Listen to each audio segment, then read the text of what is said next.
Fifaliana trano ny miarabantsika mpanaraka ny pejy RGL ato amin'ny Facebook sy ho anareo zay manaraka mivantana amin'ny alalan'ny live YouTube. Finaritra indrindra Ragnandria. Fivarotana nofy miainga avy amin'ny tsy misy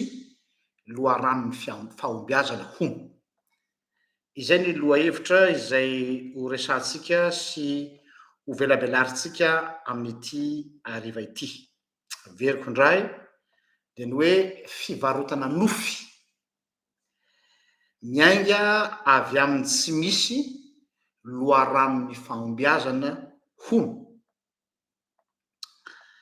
Raha mamaky kely ilay description zay natao tamin'ny voizina be mihitsy tato ato amin'ny réseaux sociaux indrindrandrindra ny hoe départ à zéro nananganako ny orinasako nananganako ny fiainako mihitsy aza départ à zéro aho no nanatanteraka ny nofinofiko. Tsy nisy na iza nanampy ahy, zany hoe self made man zany na self made woman. Ary izao fahombiazako ankehitriny izao izy le olona, ozy ny sasany amin'ireo olona reo dia miainga avy amin'ny zéro. Zao nefa izy ataontsika hoe tena empire lehibe ny orinasany na ny fiainany na ny zavatra zay ataony, peu importe. Dia ny slogan voizin'ny olona matetika mivoy an'izany foto-kevitra zany dia hoe io rangahy ity dia ny saina ihany mitondra an'io. Quand on veut on peut. Zay foana moa ny voiziny. Dia nefany zaho amindray dia mahita hoe ny amy fa madika am'izay. Quand on peut, zay vao on veut. Quand on peut, zay vao on veut. Zany ny amiko no atao hoe pragmatisme. Tsy manofy raha mijery nareo ny sary nindramiko tamin'ny internet nataoko famantarana amin'ny YouTube ho an'izay manaraka ny YouTube dia sarina olona matory eo ambony rahona. Fananiko misy le sary. Tsy eny amin'ny habakabaka tsika fa ety ambony tany ary na dia mivavaka ary tsika dia tsy midika mihitsy hoe miditra ao anatin'ny tontolo nofinofy fa pragmatisme foana. Ary ny zavatra voisintsika atao amin'ity pejy ity dia hoe pour une foi intelligente mais pas une foi fondamentaliste. Pour une foi intelligente zany hoe pragmatique atsika, empirique, inductive zany hoe miainga avy amina logika, miainga amin'ny zavatra empirique zany hoe azo tsapaitanana sy zavatra azo porofona ary miainga avy amin'izay no andraisana ny fanapahan-kevitra rehetra. Zay le hoe pragmatique, empirique, inductive. Zay ny flamatra na méthodologie ampiasaina eto amin'ny pejy na ny fomba fijery. Ary zay no mahatonga antsika mivoy le atao hoe mouvement protestantisme libéral.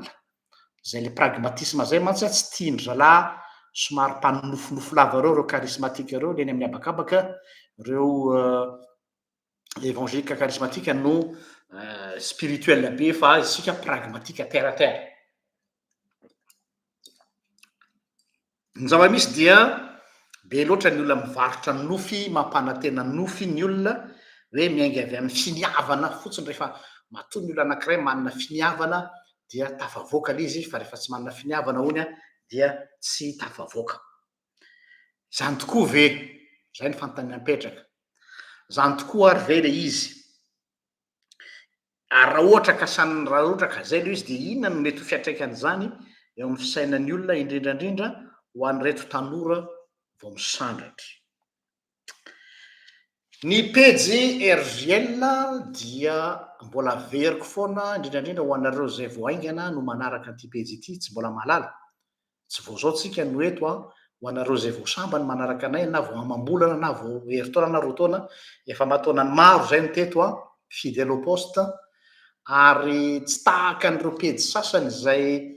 tamin'ny Covid no niaraka nitsangana daholo zay koa tamin'ny Covid, fa vita amin'ny Covid dia nanjavona daholo satria tsisy atao dia any amin'ny Covid moa tsy afaka namoro io letsi zero dia voatery tamin'ny alalan'ny Facebook. Fa itsika mivadika ho ministère atsika mihitsy ty ministère en ligne ka etotsika dia manana toeran'ny mpitily na sentinelle zany hoe manaraka akaiky sy mandinika ny fiainam-piarahamonina na ny fait sociétaux ina ny zava-mitranga eny fiarahamonina eny sy ny fiainam-pirenena misy nametram-panontaniana fa nga lasa manao politika ny pejy efa hatramin'izay tompoko ny sehatra rehetrarehetra zay misy eo anivon'ny firenetsika sy eran'izao tontolo zao dia manan-kambara am'izany tsika satria izay maha sentinelle atsika ka tonga amin'ny andraikitra zay nametran'Andriamanitra anay zahay le hoe na de fa natsoko mpitily ho an'ny firenenao ianao dia ina no anjara asanay dia mitondra sonnette d'alarme na fanairana na koa tsy voatery ho fanairana fa fanentanana ny mpiarabelona satria ny kamaroantsika ny benahoana ny maro anisa dia sepotry ny azakazaka andavanandro ny asa-pivelomana zany ka na ny zavatra zay miseho ambany masony aza dia tsy hitantsony satria tsy omenatsiny izy ny famelomam-bady aman-janaka no prioritaire no zany dia mijoro eo amin'ny toeran'ny banga ny PJRGL karak'izany dia mijoro zahay ny anampy ny mpiray tanindrazana aminay mba hanokatra ny masony hijery izay zavatra manodidina azy fa tsy tsikariny na koa hanampy azy hanokatra tsara ny sofiny hahay andre ao anatina tabataba satria ao anatin'izao vanim-potoana atsika zao dia vanim-potoana ny désinformation vanim-potoana be de be loatra ny information véhiculé vao miposaka amin'ny maraina nareo manokatra Facebook dia tototry ny information ozy izy ingahy Laurent Alexandre mpiasany Google hoe tsy nisy génération izy izy ohatran'ity mihoatra no ty génération tsika ty no submergé d'information ary lasa misy overdose na information dia problema difitra ao anatin'izany information zany hoe mbola tsy digéré akory ny information anankiray dia efa misy anankiray tonga andray dia mbola tsy lany akory neto dia tonga andrany dia tellement zany tsika tototra dia lasa tsy manana an'izay analyse sy réflexion donc zany mijoro amin'ny toeran'ny bangy zahay miezaka tsy driko tsara tsy miambo fa miezaka ny mba mitondra ny anjara briky mba hahafahan'ny olona izay tsy manam-potoana anaovana analyse mba omena fomba fijery anankiray arak'izany dia izay zany no antony misy phénomène tena tsikahitra zany am'izao fotoana zao ao anatin'ny Facebook eo phénomène atao hoe en vogue mihitsy zany hoe tena tendance tsy tena hoe la mode fa tendance efa manomboka elaela kely any zay dia nity filazana sy voizina fivoizana ny hoe za dia niainga avy amin'ny tsy misy mpandraraha niainga avy amin'ny tsy misy na olona anankiray zay niainga avy amin'ny tsy misy dia tonga dia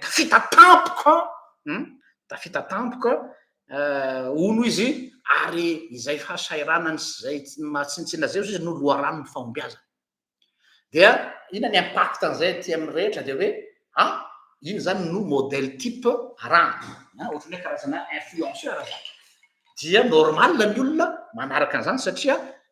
ohatran'le hoe rêve américain zany hoe bon za koa tsy manana na ariary dia mba te hitovy aminy izy koa mitovy amiko araka ny filazany tsy manana ariary tsy manana na zavatra niaingana fa mba te hanana tahaka azy koa dia mazava ho azy tonga dia mirangorango ny olona tonga dia manaraka an'izay ialanatsiny indrindra nefany eto dia fialanatsiny alefako mialoha ny fialatsiny mialoha fa mety ho mafy be ho an'ny sasany ny mahare ilay filazana am'le lohateny hoe mivarotra nofo zany tena mialatsiny famarotana nofo zany na tonga am'le fiteny zatovy hoe mivarotra saka beloha tsy zaho rery no milaza an'izany fa ny mpandinika ara universitaire tsika zany tsy manao éditorial fotsiny hoe manao commentaire na milaza ny avis non ny aviako sy important loatra fa tsy maintsy confrontena amin'ny avian'ny manam-pahaizana rehetrarehetra fa miainga avy amin'izany no hijerena azy koa rehefa confrontena amin'ny réalité mpiarahamonina ka mpandinika universitaire amin'ny sehatry ny fahandrarana mihitsy no milaza mazava tsara fa ny filazana ila hoe self-made man ozy izy na ny self-made woman dia mythe. C'est un mythe. Ary amamity azy zany amanofy azy dia isan'ny zavatra izay mila tandremana zany ozy izy ka mila hanairana ny maro. Isan'ny sangany namoaka asa soratra scientifique mahakasika an'izay indrindra fa tsy resaka blablabla fotsiny dia olona mpandiniky anankiray meko anareo ny anarany Anthony Galuzzo. Meko anareo raha ilainareo ho an'izay mety mitady ny biografiany dia omeko anareo eto ny momba azy vetivety satria tsika moa mandeha mivantana dia mivantana ihany koa ny fanomezana izany. Anthony Galuzzo. Anthony Galuzzo dia maître de conférence n'université de Saint-Étienne. Nanao fikarohana manokana izy mahakasika ny fiainan'ny mikasika ny mythe ao amin'ny sehatra ny entrepreneurial, resaka hoe nofinofy eo amin'ny sehatra ny fandraharana. Isan'ny ao anatin'ny zany ozy izy ohatra zao hoe le rêve américain. Ianao zao raha milatsaka ho filoham-pirenena any États-Unis dia ny olona mi-incarné an'izay rêve américain zay no produit tadiavin'ny Amérique profonde dia ireny no manana chance kokoa amin'ny élection présidentielle. Fa ny hitatra izy io ary tsy nijanona teo amin'ny lafin'ny fandraharana fotsiny ihany fa lasa mahakasika areto no mahatonga anazy voatery hiditra tsehatra aminazy lasa mahakasika ny fiainan'ny olona andavanandro rehetra mihitsy ary tonga pozina mahafaty. Tena raha zay mihitsy pozina mahafaty. Anisan'ny fisehoany zany pozina mahafaty zany ny poirany tony influenceur apprenti sorcier tony na le hoe influenceuse surtout mialatsiny aminareo vehivavy reo influenceuse sandoka. Ny vrai influenceur amiko dia ny olona mivohy idéologie. Za zany eto dia manao antsoavy mihitsy ho anareo zay mpanaraka Facebook na YouTube na Twitter na Instagram. Tsara ny fanarahanareo influenceur na influenceuse anankiray fa influenceur mitondra anareo amin'inona distraction ve? Influenceuse mitondra anareo amin'ny famarotana nofinofy ve? Dia mampiseho anareo mon jeudi, mon vendredi, mon week-end, mon dimanche dia morony piscine sy any amin'ny plage dia mivarotra nofo dia hoe tany Dubai mialatsiny fa hoe nakany Dubai dia misy Dubai mania zany. Ça sert à quoi? Inona ny influence mitondra inona zany? Ny influence ilaina tompoko dia ny influencer ny fomba fijery, idéologie. Inona ny apport entinao ao anatin'izany zavatra zany? Inona ny valeur ajoutée? Voilà. Inona ny valeur ajoutée amin'ilay zavatra ataonao eto amin'ity tambanjotra tserasera ity? Sa le olona mialatsiny ho amin'le fomba fitenenana mampandihy fitombenana sy le olona miteniteny foana sy le olona le manao vava be dia satria rehefa manao clash dia manaitra ny olona dia mahazo nombre de vue, na le olona manao buzz dia zay fotsiny ihany. Jerefa fotsiny anareo ary itovizako amin'ny namana sasany ohatra hoe ikoto zao na dia tsy mitovy hevitra amin'ny zavatra be dia be raha zay mirahalahy dia anisany itovizako hevitra aminy le hoe ilay pejy izay juste manome distraction ny olona amina zavatra tsisy fotony no be mpanaraka. Tsy resaka hoe fitalaona na fitarainana hoe mba manaraha ny pejy erzena, tsy any mihitsy ilay izy. Fa za filaza aminareo manokana ty teknika anankiray ty amin'ny méthodologie amin'ny fanaovana recherche mitodika aminareo mpanao recherche mpianatra amin'ny université na ny olona manao doctorat troisième cycle. ny nampianarina anay tamin'ny méthodologie tany amin'ny faculté de Strasbourg de ny hoe ny information fiable ary sur raha ohatra ka sur YouTube ianao no manao recherche satria be dia be ny fampianarana mivoaka amin'ny YouTube dia ny nombre de vues farany ambany indrindra satria matetika ireny a lay zavatra zarainao a pointu hozy izy ny teny frantsay précis chirurgical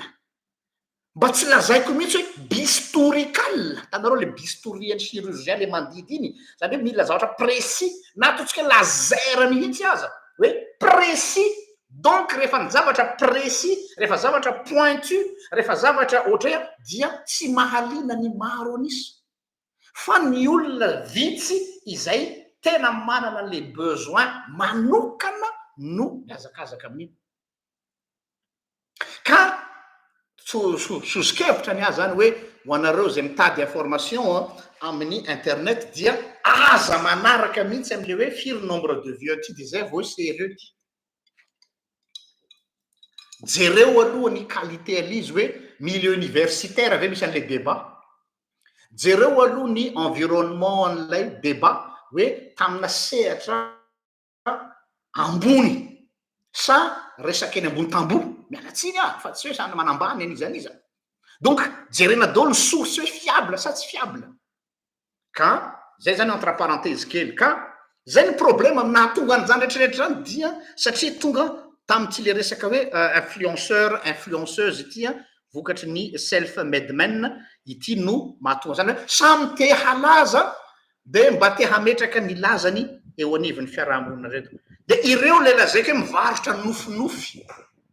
vendeur de rêve mivarotra nofinofy reo olona reo youtubers sy ny sisa sy ny sisa de nanomboka raha ho an'izay ho anareo tanora sy tanora zokony ohatranay dia nanomboka io phénomène io nanomboka tamin'ny phénomène ny Kim Kardashian eny tompoko za maharaka na de pastora azy satria tsy maintsy misurfe amin'ny toile mantsy ianao nanomboka teo amin'ny Kim Kardashian no nipotra daholo zao karazana influenceuse tsy tonga volana rehetrarehetra zao mialatsiny aho no nipotra daholo zao karazana influenceur tsy fantatra hoe avy aiza ohatrany ovni dia ils n'ont rien à vendre dans le sens hoe idée mais ils ne font que vendre leur corps na vendre leur blablabla fa ny contenu zéro ni apport éducationnel psychologique spirituel zéro ni valeur ajoutée ho an'ny fiarahamonina moins un mba tsy ataoko hoe zéro tsony azy efehan'ireny télé-réalité reny oui le manao storytelling mantsy mahafinaritra ny olona le manao storytelling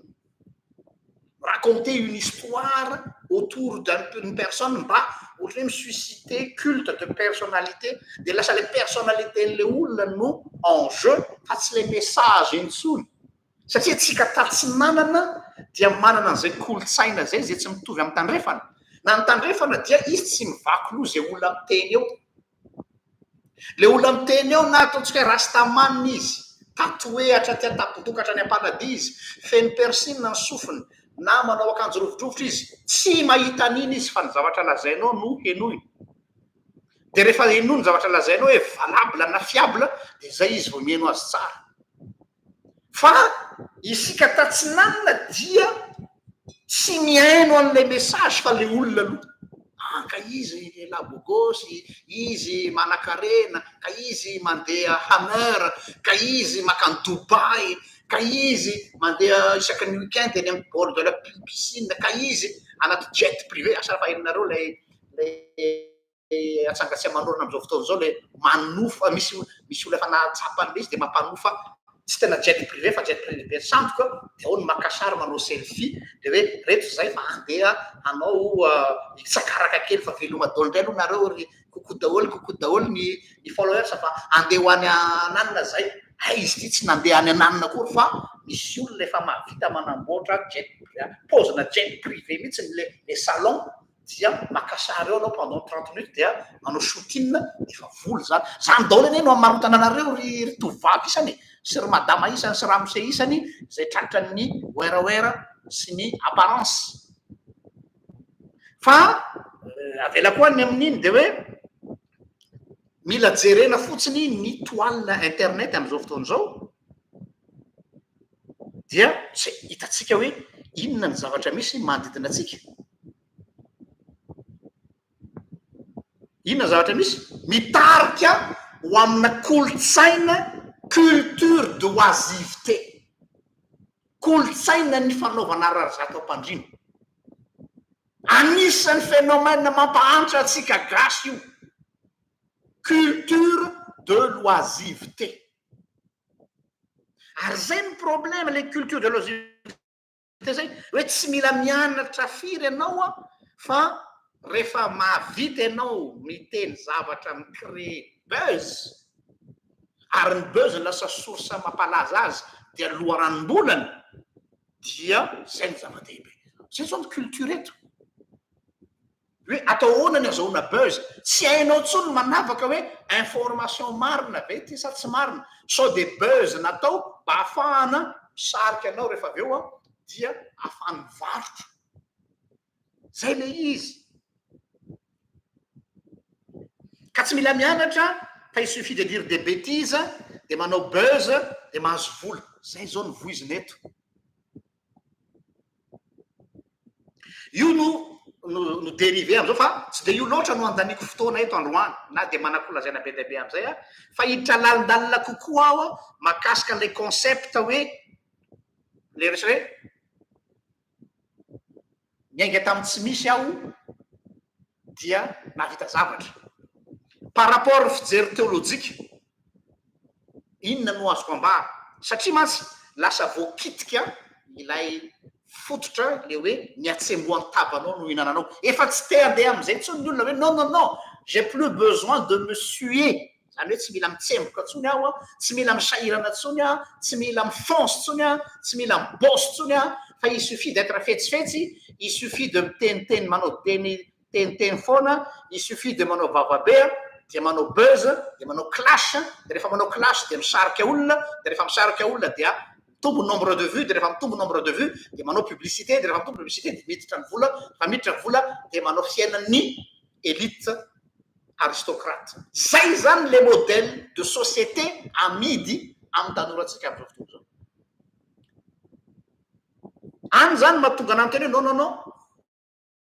iteny ny olona hoe ka anazy zany paster fa hoe tsy diranao zany fa fiainana non fiainana zany fa manimba ny zanakay manimba ny zanatsika manimba ny fiarahamonina satria lasa mialatsiny fa lasa cancre lasa abrutiny zaza am'izao fotoana zao raha ampitahana amy génération teo aloha satria ny génération teo aloha ce sont des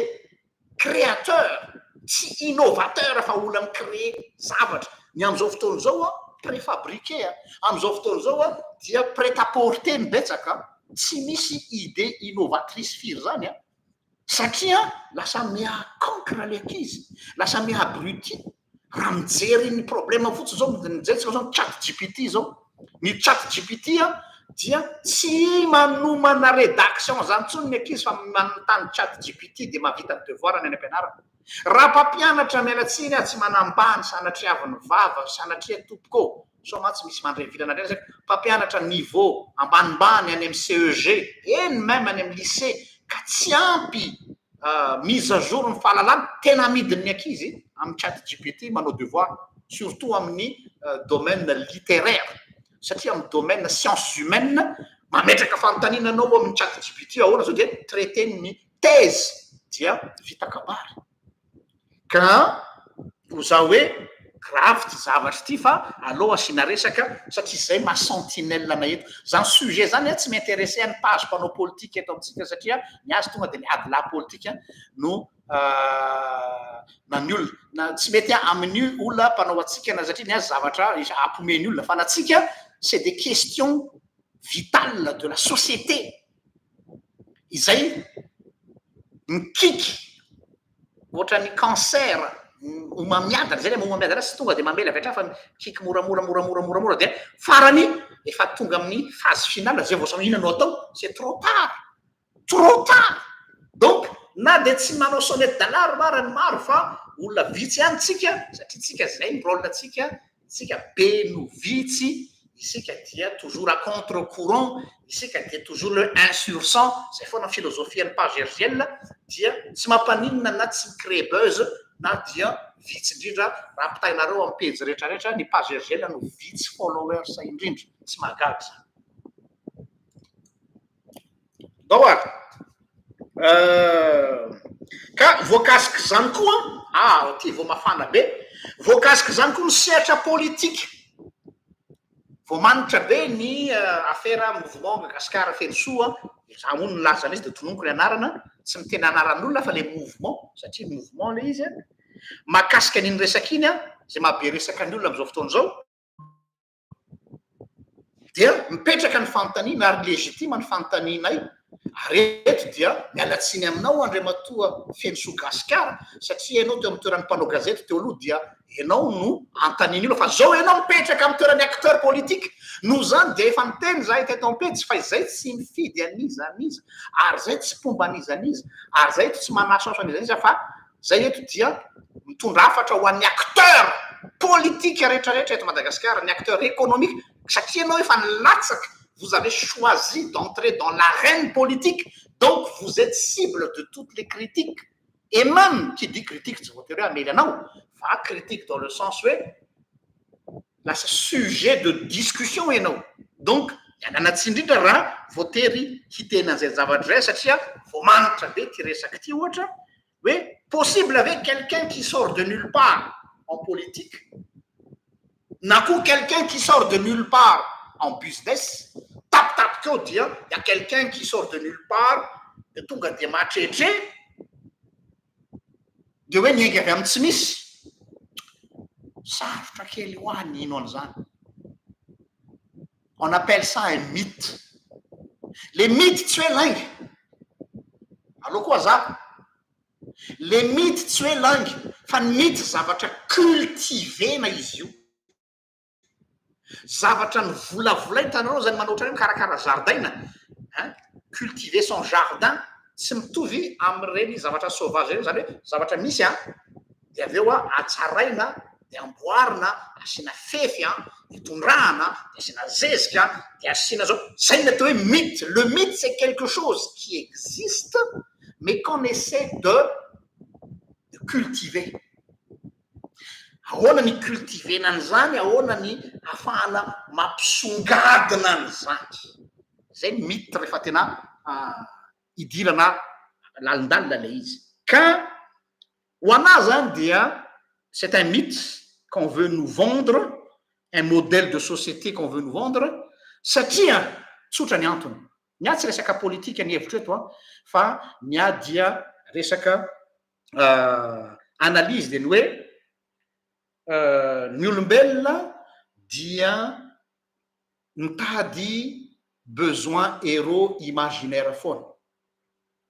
besoin mitady héros zay ny fiarahamonina l'être humain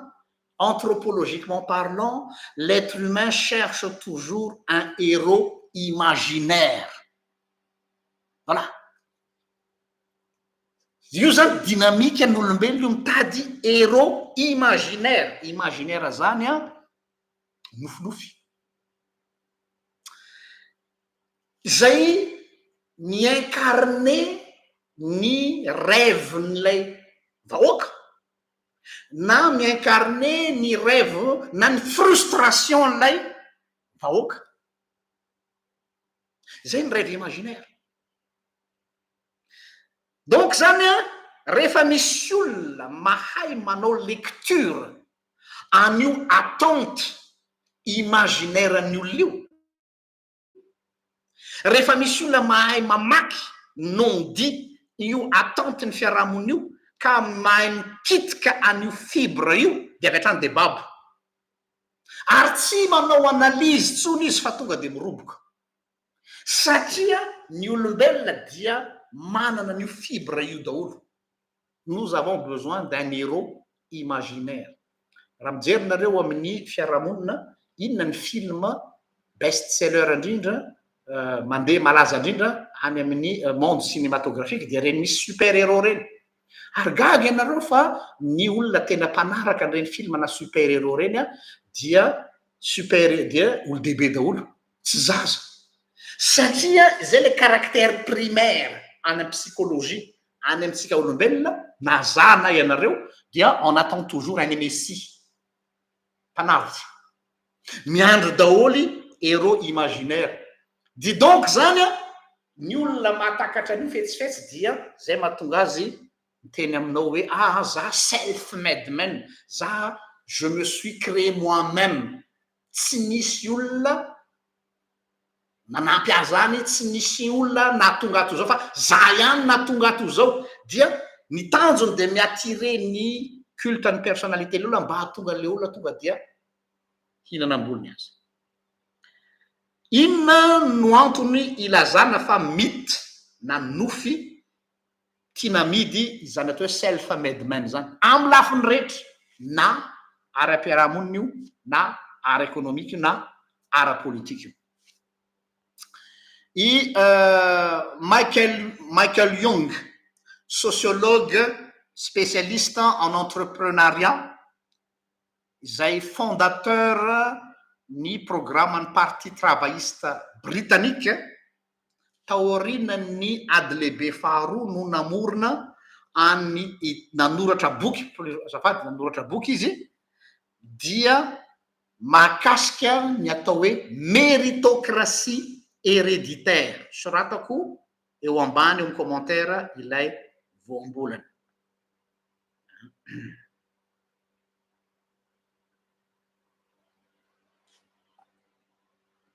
Méritocratie héréditaire. Azavaiko le izy. Ozy izy Michael Young, zay izy namorona ny programme ny atoko travailliste britannique taoriana ny ady lehibe faharoa, hoe ny olona rehetra ozy izy ataoko amin'ny teny français les citations, nous sommes tous sans exception des héritiers de quelqu'un ou de quelque chose. Je ferme là le guillemet, fin de citation. Mamerina ny teny Michael Young. Ozy izy Michael Young hoe nous sommes tous sans exception, ça ao anatiny, des héritiers de quelqu'un ou de quelque chose. Zany hoe raha dika malalaka dia hoe isika rehetra tsy ankanavaka dia mandova na mpandova olona anankiray, na antokon'olona maromaro, na mpandova zavatra. Eto nefany tsy miexiste mihitsy zany hoe misy olona mipotra ho azy tapoka zany. Quelqu'un qui sort de nulle part, ça n'existe pas. Quel que soit le domaine, surtout en politique et en business, le monde rureo.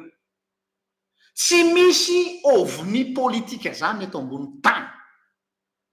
Na olona manana charisme toy inona izy, tsy misy zany. Ary tsy misy zany ovni businessman zany, na dia ataontsika hoe olona to zay vao renao ny aminy, fa tsy misy zany ozy izy. Quelque chose zany domaine misy anao dia tsy misy zany olona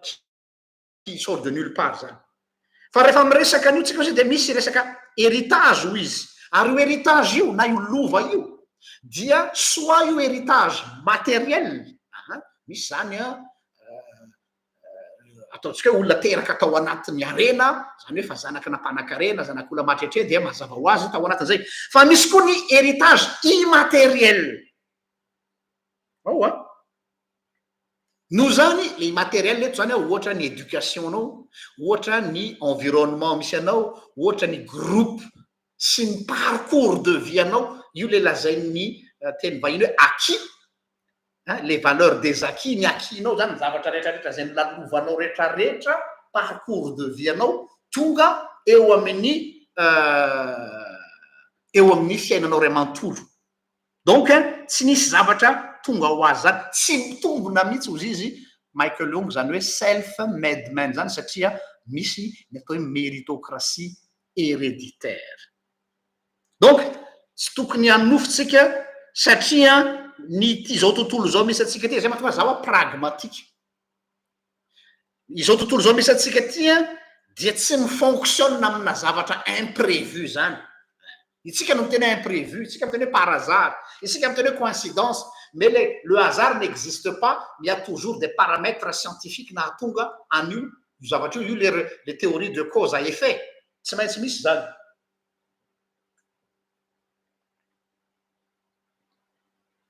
Ary tsy miaina ao anatina monde de bisounours atsika. Surtout mitodika amitsika mpivavaka. Tsy misy zany monde de bisounours zany, iny le monde de bisounours ohatran'le monde ny Alice au pays des merveilles. Ohatrany anaty dessin animé ny sasany, ohatrany anatina bulle illusion. Na ny révolution malaza rehetrarehetra nanomboka tamin'ny apartheid zany, misy Andry Mandela zany, na Indira Gandhi zany, ny révolution nalaza rehetrarehetra ny marqué an'izao tontolo zao, dia tsy maintsy nisy antécédent daholo. Any ohatra fotsiny am'izay sehatra misy azy voafehako, fa tsy laza zavatra zay tsy haiko dia ny réforme protestante ohatra. Hoe nalaza zany réformateur Martin Luther zany. Kanefa je suis luthérien, je suis de formation luthérienne. Luther n'était pas si exceptionnel. Raha olona calviniste no miteny eto veka normal ka ianao calviniste dia manafokafoka ny Luther. Lutheranina no miteny eto. Non, Luther n'est pas exceptionnel que les autres. Fa izao manana fa mana charisme izy, fa ho iaho ho an'izay mpahay tantara ny réforme dia Luther est né au bon moment, au bon endroit. Zay. Efa nisy olona talohan'ny Martin Luther atao hoe pré-réformateur nanandrana nanao réforme fa tonga dia nitapahan-jalany lohany dia ohatra Jean Hus zany, ho an'ny mpahay tantara mahalala an'izany. Dia tsy hoe akory hoe Luther no intelligent kokoa noho ny hafa. Tsy maintsy manao lecture objective atsika. Fa Luther est né au bon moment, au bon endroit et avec un bon environnement relatif am'le zavatra tiany natao. Dia ny concours de circonstances am'ireo zavatra ireo no mi-créer synchronicité, ary zay synchronicité zay no déclenché an'le miracle dia nahatonga ny réforme protestante novaitsika am'izao fotoana zao. Zay. Fa c'est pas quelque chose qui tombe du ciel comme ça, fa ho azavaiko aminareo ina mahatonga miteny an'izany. Mahatonga miteny an'izany dia ny vanim-potoana nisy an'ny Martin Luther tamin'ny 1517 dia mifandrindra indrindra, mialatsiny amin'le teny satria mifanarakaraka, mifandrindra indrindra amin'ny vanim-potoanan'ny Renaissance. Atsika nanao histoire malala hoe tamin'ny période ny Renaissance dia tao anatin'izany ny siècle de la lumière, dia ny namoronana ny atao hoe imprimerie. Dia mifanojo mihitsy teo amin'ny fotoana namoronana ny imprimerie no natonga ny Luther namoaka ny article ny rehetrarehetra, les 95 thèses de Luther, dia nanao ny traduction ny baiboly voalohany tamin'ny teny allemand tamin'izany fotoana zany, dia ny vulgariser ny théologienne, dia ny paritaka eraky ny Europa vetivety le izy. Ka na dia intelligent ara Luther, na dia charismatique ara Luther, na dia mivavaka be ara Luther, dia io concours de circonstances io anisany nanampy betsaka azy nanaparitaka ny idéologie. Donc il est né au bon endroit, au bon moment. Ary Luther il est héritier mpandova ny asan'ny pré-réformateur teo alohany toa ny Jean Hus. Ary Luther dia nandova, ary io tsy tenenina matetika io fa natitsika mila honnêteté intellectuelle atsika luthérana protestant, fa nandray betsaka tamin'ny Saint Augustin satria tao amin'ny monastère ny augustinien izy qui est catholique. Kanefa Saint Augustin il n'est pas très catholique, par rapport aux autres catholiques, même si c'est un saint catholique. Bon, c'est l'histoire qui fait que. Dia zany rehetrarehetra zany no contribuer amin'ny atao hoe réforme protestante. Io mahatonga miverina am'ilay teny teo hoe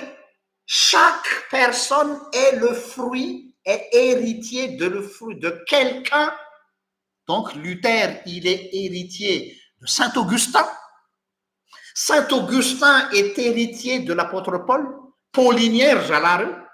dia fibre paulinien daholo reny fa affine kokoa taty aoriana zany izy. Fa avela koa ny exemple iny. Ao a tamin'ny vanim-potoanany Lutera ihany koa anymezako exemple anareo le hoe tsy misy self-made-man zany, tsy hoe nipotra ho azy ro Lutera hoe par enchantement, par miracle. Oui, misy asan'Andriamanitra ao ambadika ao, fa Andriamanitra mampiasa olona ary mampiasa circonstance maromaro de ireny no micrée zavatra. Dia ny fanena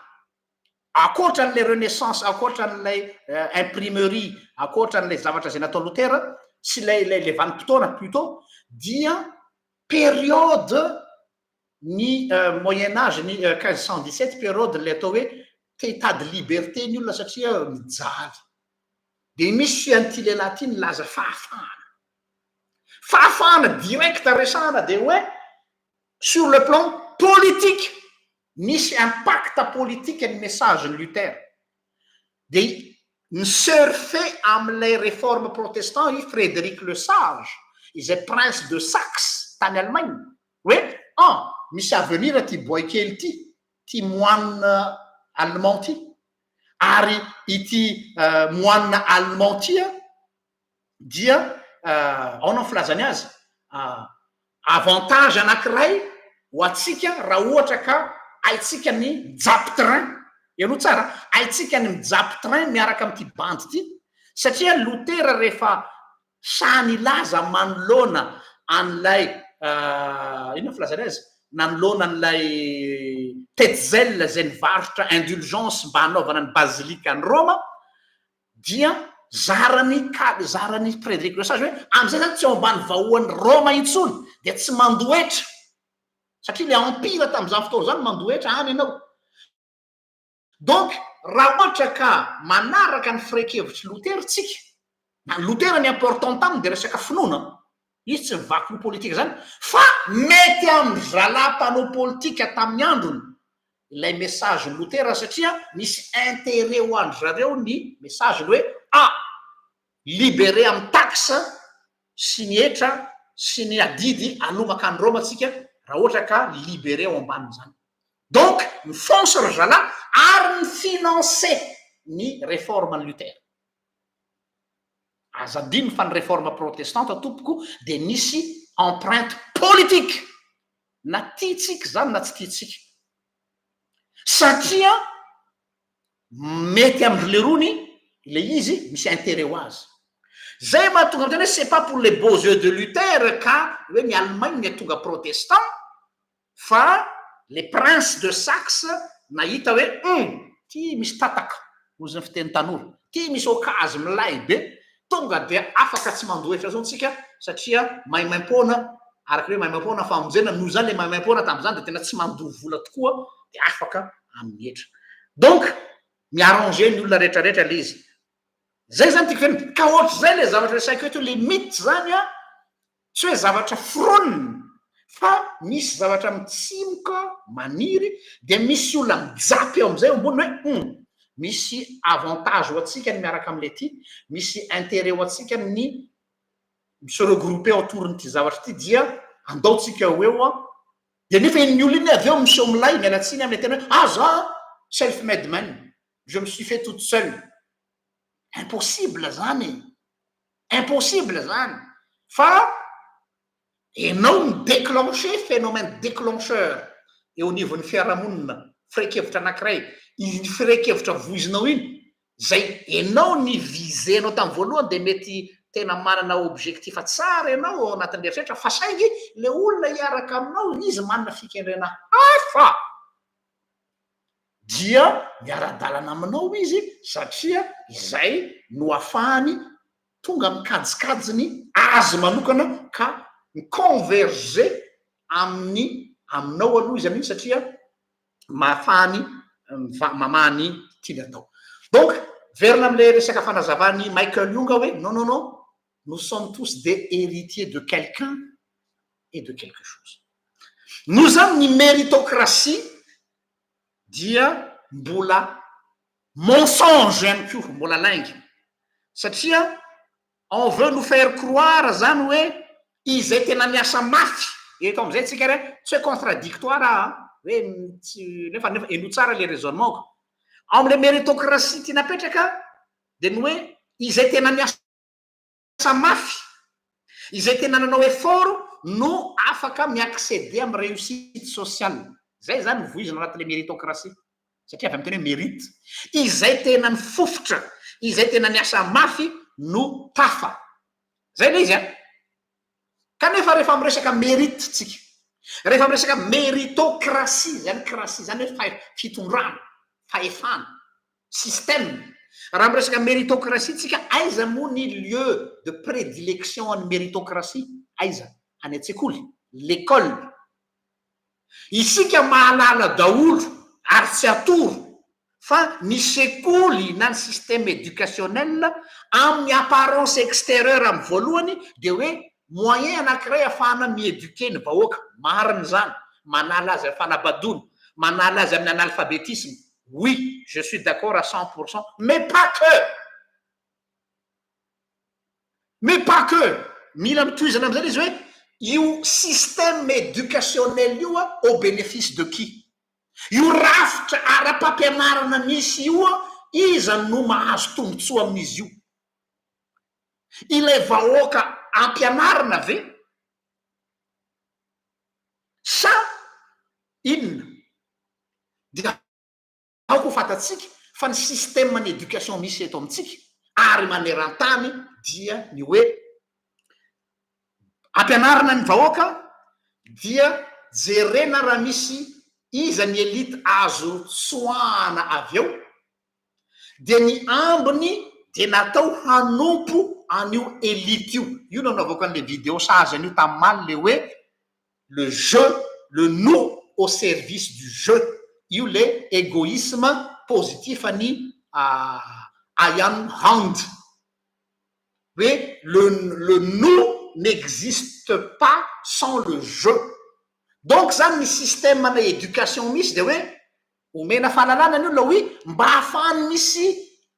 ahafahantsika mitrier manao castine na hoe iza no élite iza no sangany avoakan'io système éducationnel io de iny élite iny topoiny reto vahoaka be debe reto. Donc zany l'école am'izay fotoana zay zany de lasa toerana fisivanana ivoahana élite ary ny maro anisa am'izay fotoana zay dia lasa serviteur des élites. Vokany misy frustration aty am'le masse populaire hoe mba nianatra ihany zahay mba rofotra pataloha teny ambony w ihany zay ozy le rony zay mba olona nianatra ihany nefa maninona olona sanana olona tsy ohatra reny no lasa élite eto amin'ny firenena na élite eo amin'ny business raha mandinika ane anareo les élites de la société ce sont pas les plus intelligents. Je suis désolé mais c'est ça le système éducationnel, le système de l'éducation à Madagascar et non seulement Madagascar dans le monde aussi surtout au milieu francophone dia atao zay ipoirana olona ahoana nefa ana mamoaka olona anankiray ho tompony reto vahoaka be reto zay dia formena ianao omena bourse extérieure ianao atao cadre ianao fa cadre pour être au service de cette élite, de cette aristocratie bourgeoise qui n'est pas du tout une élite ou une élite digne de ce nom. Izay le système misy mahatonga ny fomba iexploitena ny olona.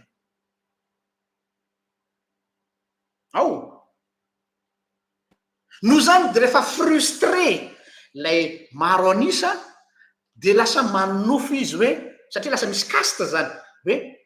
za mba te hitovy am'le niveau de izy tsy hoe mialina ny fahaizany satria fatany fa ny fahaizan'le tia zay mampome amty tantara ty le fahaizan'le massa ambony no le élite fa saingy ty élite ty no izy héritier na quelqu'un na héritier de quelque chose fantatrareo am'zay midila quelque chose le contexte na le paramètre anatonga azy teo dia tonga ery ambony izy de le eto amin'ny masy zany tratrany frustration hoe fa ahoana kosa zany za bac plus 7 bac plus 9 bac plus 10 na vita fianarana tany ampita-ranomasina nitety an'izao tontolo zao de za ve no manompo an'ity zalahy ty na ity vehivavy ity de rehefa tratran'io frustration io le masy dia inona am'izay no ataony ahoana ny afahako mireusir eo zany le resaka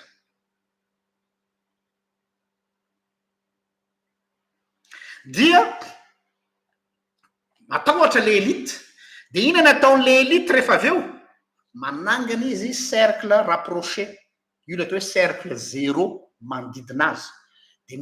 misivana izy le ataotsika hoe HP au potentiel rehetrarehetra misy eo amin'ny firenena au potentiel ao amin'ny tafika au potentiel any amin'ny business au potentiel amin'ny politique au potentiel amin'ny intellectuel au potentiel rehetrarehetra garde rapproché manodidina azy mba afahana micultiver le mythe oui il est le self-made man il s'est fait toute seule or c'est un monteur ou une monteuse miainga avy ato am'le système éducationnel izy satria héritier an'zany zavatra rehetra zany izy de mipotra avy eo de avy eo izy lasa eny ambony satria zay mihitsy le système mba hipoirany de avy eo izy maka ny haut potentiel avy ato am'le masse populaire eo hanelanelana ny masse sy l'élite izy zany le haut potentiel sady tsy ato no tsy ato mialatsiny efa basina ray fito sady tsy miaraka am'le roa ny aristocrate bourgeois no tsy miaraka amin'ny vahoaka mafiady fa eto anelanelany tsy lay ina filazany tsy lay classe moyenne ito fa efa olona ambony le haut potentiel de inona no asan'ireo ireo lay micultiver le mythe an'lay élite dia pour nous faire croire ety ambany tsika be nahoana hoe self-made man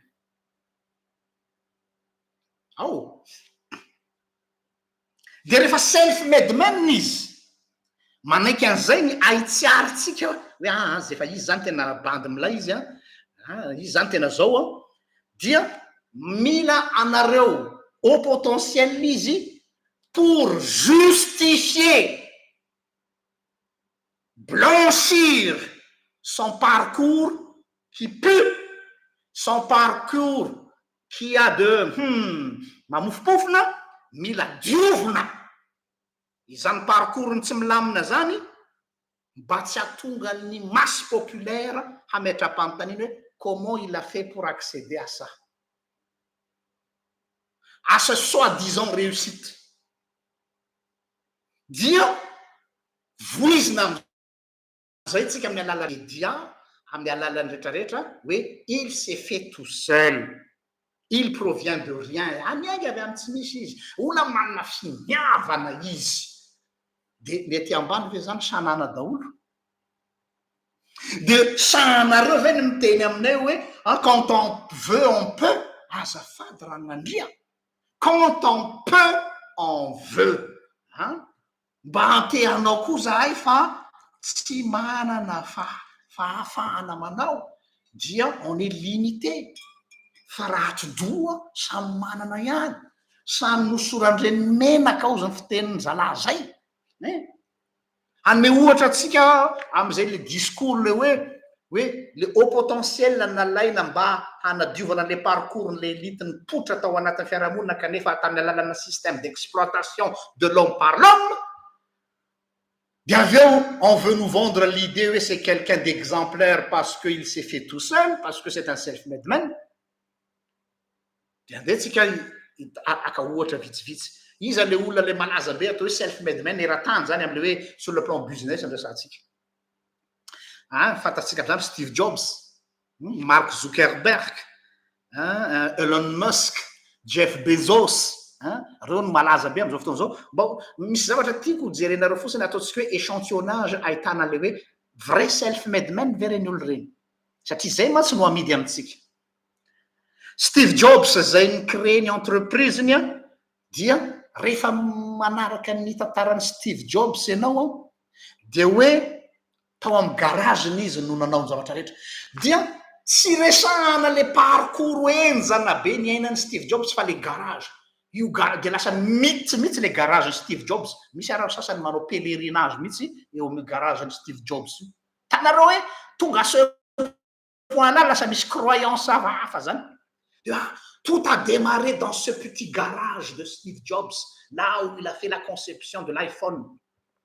Io iPhone nampiasanareo io. Ohatra koa Mark Zuckerberg, on a créé tout un mythe, une histoire autour de lui, de hoe tao am'le loge universitaire tamisy tany Harvard. Fa au final,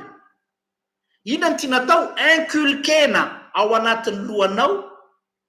hoe ce sont des génies, oui, mahay zala. Ka dikan'le hoe génie am'izay fotoana zay de hoe tsy mila miboss diso be tsika. Eo le mahadiso atsika. Pas besoin de bosser. Et pourtant, reo olona reo ihany no resahantsika. Oui, génie ry zala, fa génie mianatra. Ary génie ny force, ary génie ny trandraka ny capacité-ny. Fa ny problème lay haut potentiel eto ambany manompo andralà no mivendre mythe amitsika hoe reo olona reo dia visionnaire fotsiny ihany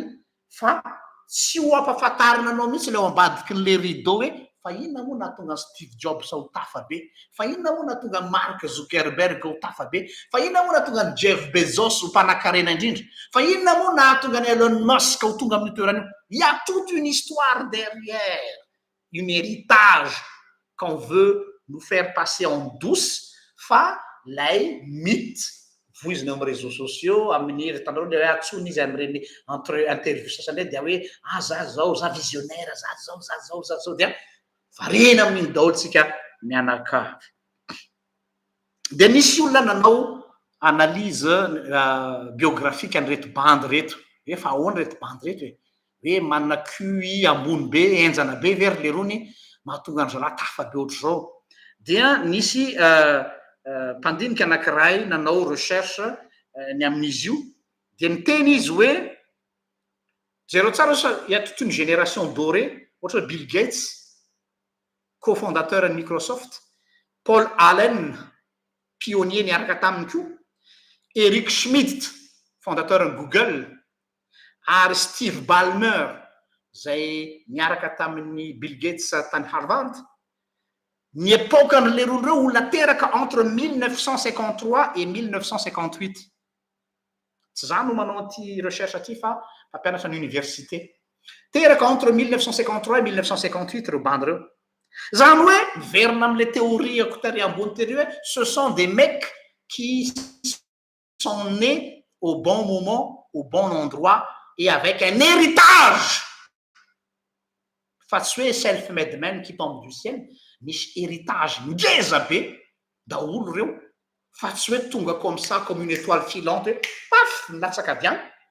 dia nipotra avy eo dia avy eo tonga dia nanofo tao amin'ny garage Steve Jobs hoe andeha hanao iPhone 15 non c'est pas comme ça que ça marche. Na hoe paf nanofinofy Mark Zuckerberg de hoe je vais créer Facebook, non, il y a un héritage. Paf Jeff Bezos de hoe andeha anokatra ny Amazon fa ny olona raha amin'ny andro dia andeha en ligne, non, il y a tout un héritage.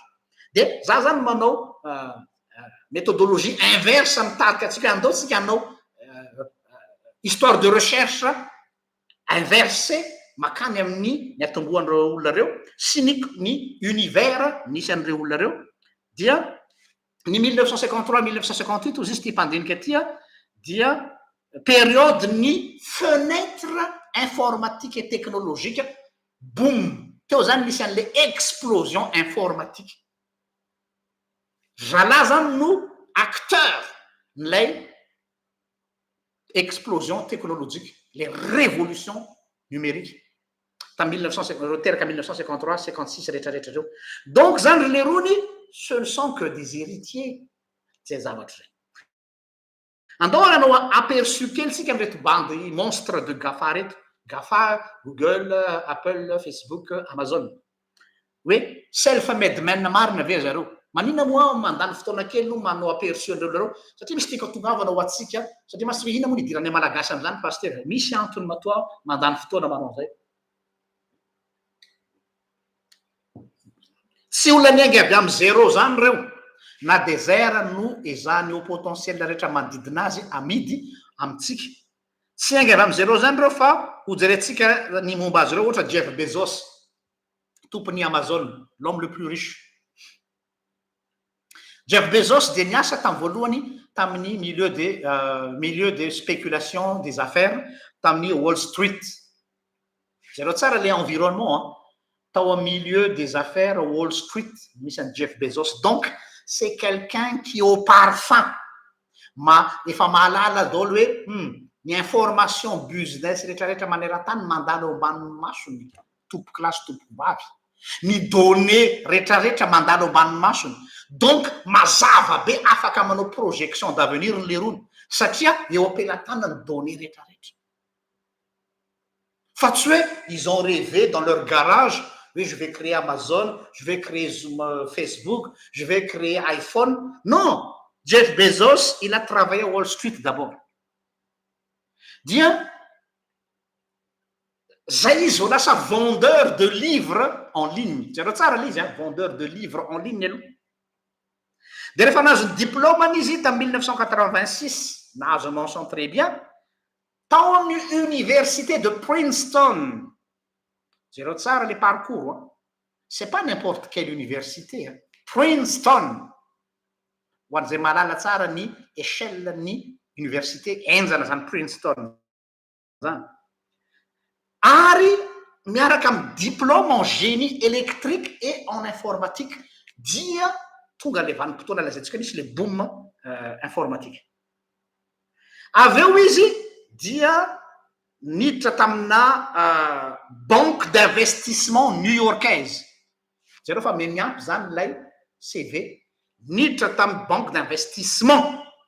zareo tsara zany efa hitany zany le hoe ny information at Wall Street avy eo izy nianatra technologie de avy eo izy niditra amin'ny banque d'investissement complet ny avant rehetrarehetra ny ingrédient rehetrarehetra eo ampelantanany daholo ny information Wall Street technologie ary ny investissement arao tsara avy eo izy lasa vice-président senior new banque io le plus jeune vice-président de la firme de la banque Jeff Bezos inona no asany tao amin'io en tant que vice-président new banque io teo ny atomboan'le déclic ny Amazon dia ny andraiky dia miexaminer ny possibilité ny investissement sur internet mbola tsy am'zao endriny ny ananatsika zao hoe anahoana ny avenir ny internet afana manao investissement ve teo no hitan'le fenêtre hoe io misy tataka io misy occasion de miroboky le ry tsy hoe le goût du risque am'izay fotoana zay tsy hoe sasa maty io masy le fiteny ny amerikanina ne manana fahasahiny ny vazana mana goût du risque fa tsy ohatratsika gasy tsy resaka zany io aza milingilingy fahatany hoe tonga de miplonge dans le vide zany fa ny vazaha manana goût du risque de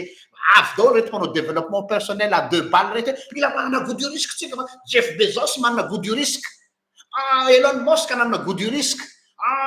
Mark Zuckerberg tsy nahavita ny fianarany en droit tany Harvard fa tonga de miplonge le ry de samy namorona entreprise nanamboatra ny Microsoft aza manao hitsin-dalana ohatry zany aza mivarotra sakabelony tanora-tsika zany fa manimba zaza zany fa soyez honnête intellectuellement parlant de zao hoe zany parcours rehetrarehetra zany nahitany an'ilay fenêtre nahitany an'ilay occasion de ila sauter sur l'occasion satria il est armé jusqu'aux dents. Fa tsy hoe olona tanapolo de hoe self-made man, je me suis fait tout seul, départ à zéro, mon œil. Tonga izy miaraka am'zany rehetra de tonga de ino zanareo tonga de ny explosé ny activité ny Jeff Bezos vao niainga 2000% par an ny bénéfice ny lery 2000% par an. Asa raha azonareo an-tsaina ve zany zay le izy dia tam 1994 izy décidé izy nikitehany normal izy raha niala an'ilay toerana nisy azy dia s'installer tany Seattle izy tany Washington dia nanomboka teo am'izay izy nanokatra ny atao hoe librairie virtuelle dia niasa tao amin'ny garage jereo am'izay le garage fa tsy hoe nanofonofo bady kely manofo de mako amin'ny garage fa après an'izany rehetrarehetra any izy nanokatra ny garage ny asany tao amin'ny garage ny aloha dia tao am'izay izy nidévelopper ny logiciel zay ampiasainy am'izao fotoana zao io zero tsara le parcours mianatra le bandy sortant de Princeton aloha ary rehefa sortant de Princeton izy ensuite n'izay izy dia niasa ho ana banque tonga de malala ny notion d'investissement rehetrarehetra après izy tonga président natsikaritra ny potentiel ny internet de teo eo am'izay izy ino filaza azy manana flair io kosa aloha de ananan'io nanana flair ny am'le hoe ato amin'ny commerce en ligne aty no misy ny avenir io ny déclic tam printemps 1994 de naka décision izy io le hoe goût du risque tompoko efa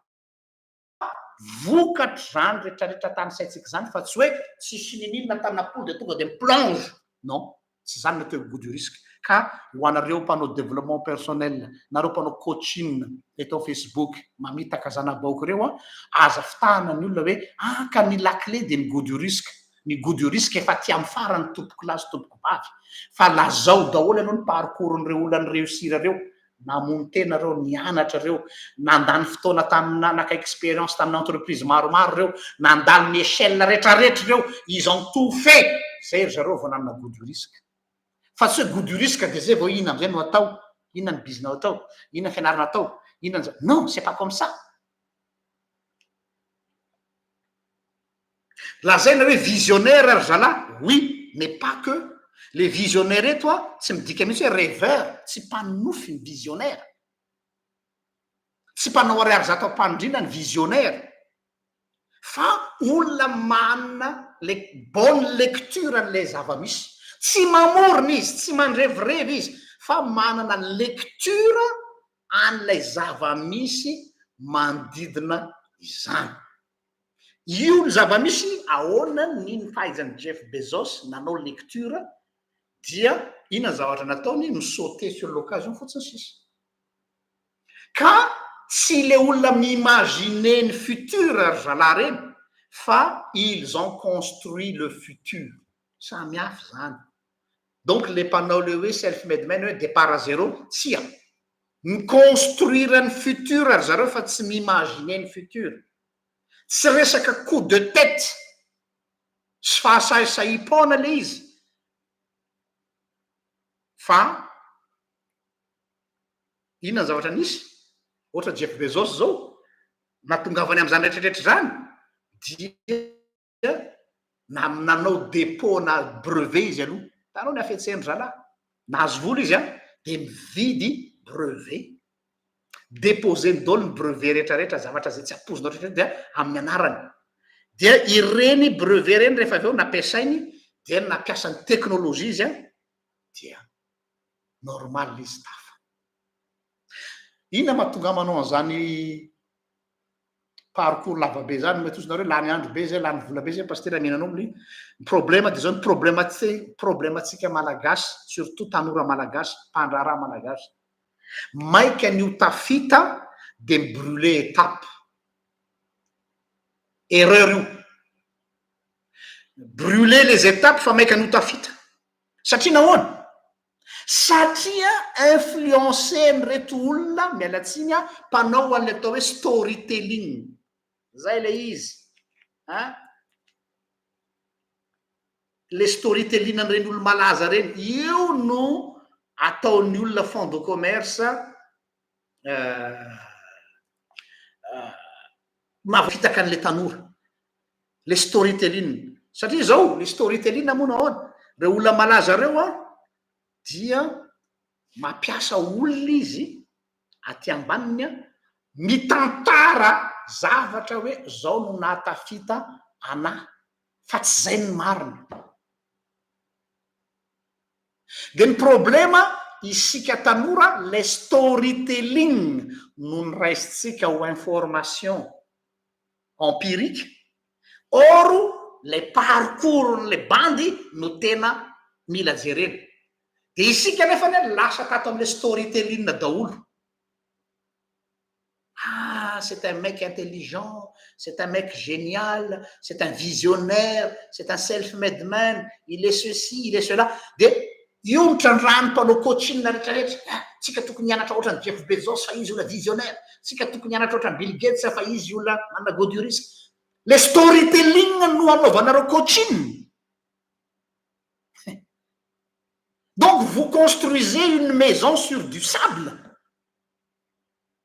Manorina trano ao ambony fasika ozy soratra masina hoe misy olona manorina trano ao ambony fasika de rehefa tonga ny ranomasina dia sa manorina trano ao ambony vatolampy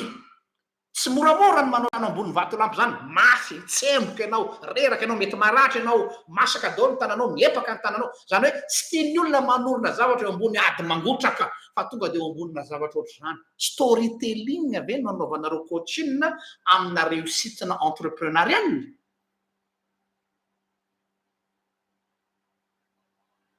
Zay le hoe vous êtes des vendeurs de rêve ary mamitaka an'le zana-bahoaka anareo ka de mitodika aminareo tanora malagasy aho zay mpanaraka an'ireny coaching à 2 balles reny mibosy le tia matery grise ny miasa ampiasao ny mokondoa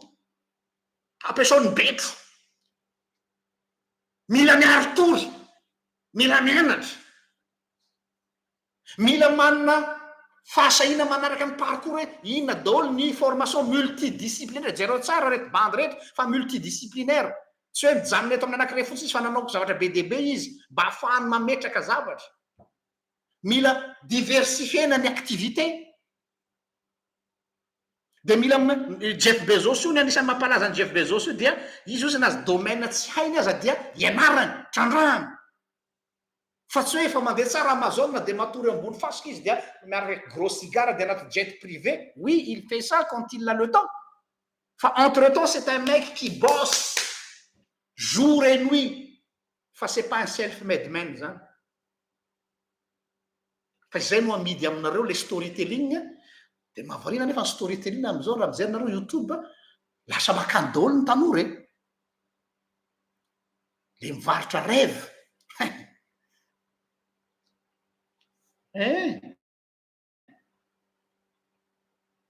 de inona ny zavatra mitranga amin'ny tanoratsika tellement le storytelling ny voaraitsika ilay anganom-bavy antitra de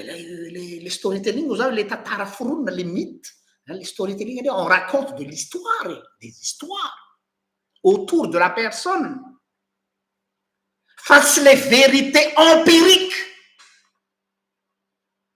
Hoe inona zany empirique zany zavatra tena izy hoe inona ny diplôme de nianatra taiza izy de inona ny zavatra formation nataony de izy zany ny entreprise naissant de taiza izy nanao zao zany ny zavatra empirique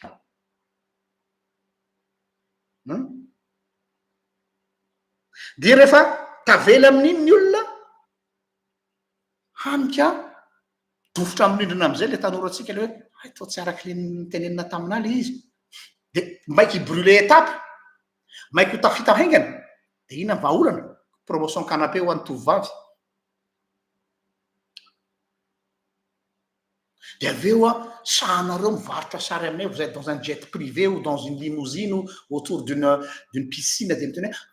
mila miketrika de mampiseho olona eny amin'ny piscine. Vous êtes dingue quoi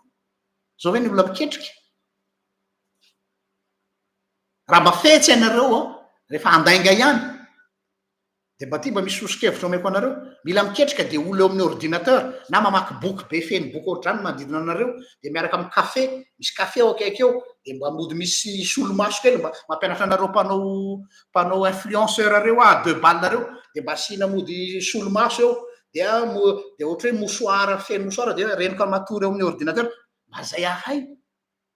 fa tsy hoe mila miketrika de eny amy piscine mila miketrika de eny amy restaurant mila miketrika de nanaty jet privé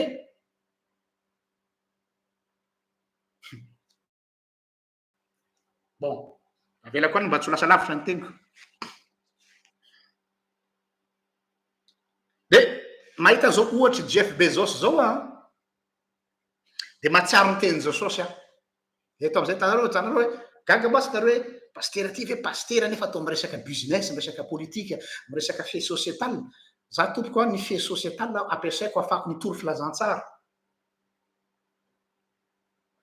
ary manakolazaina am'izany ny Jesosy dia mihaino an'ity tantarany Jeff Bezos ty ohatra dia mahatsiaro ny teny Jesosy anankiroa zay ny voalohany de ity ao amin'ny Loka toko 4:9-10 réflexion zay tiako entanareo verset reto Luc 16:8-10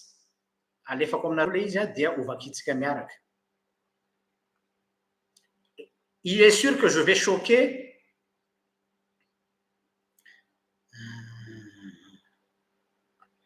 eto ao alefako ana izy